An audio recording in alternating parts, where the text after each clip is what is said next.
எடப்பாடி பழனிசாமிக்கு உனக்கு கருத்து வேறுபடலாம், இல்லை அதில் இருந்த வேறு இன்னொருத்தர் பிடிக்காமல் இருக்கலாம். ஆனால் அதிமுகவுக்கு எதிராக அதிமுகவில் ஜெயிச்சுட்டு புரட்சித் தலைவி அம்மா பேரை சொல்லி ஜெயிச்சுட்டு நீ அந்த ஆட்சிக்கு எதிராக திமுக கூட சேர்ந்துக்கிட்டு அந்த ஆட்சி வரக்கூடாதுன்னு சொல்லி ஓட்டு போட்டிங்கன்னா அன்னைக்கு ஆட்சி கவிழ்ந்திருந்தால் எடப்பாடி பழனிசாமி அவர்கள் முதலமைச்சராக தொடர முடியாமல் ஒரு நிலைமை வந்திருந்தால் கட்சி இன்றைக்கி இருக்குமா?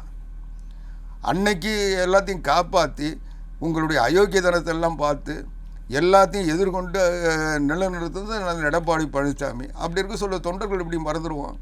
இன்றைக்கி அதிமுக தொண்டன் தலை நிமிர்ந்து நிற்கிறான்னா அன்னைக்கு எடப்பாடி பழனிசாமி என்ற ஒரு தனி மனிதன் இல்லைன்னா அதிமுக என்னைக்கோ கூறு போட்டு வித்துட்டு போயிருப்பாங்க. இன்றைக்கி பன்னீர்செல்வம் இவ்வளோ பேசுகிறாருல்ல, பன்னீர்செல்வம் என்ன சொன்னார்? இணைப்பில் கூட என்ன சொன்னார்? அதிமுகவுக்கு வந்து சேர்ந்தாரா? அதிமுக தொண்டர்களுக்காக வந்து சேர்ந்தாரா? நரேந்திர மோடி சொன்னாருன்னு வந்து நான் சேர்ந்தேன்னு சொன்னார். இப்படிப்பட்ட வந்து இந்த கட்சியை யார்கிட்டையாவது கொண்டு போய் அடமானம் வைக்கணும், யாருக்கு பேச்சையாவது கேட்டுட்டு இந்த கட்சியில் குழப்பத்தை உண்டாக்கணும்னு நினைக்கிற ஒருத்தரை வந்து எப்படி அதிமுக தலைமையாக ஏற்றுக்க முடியும்?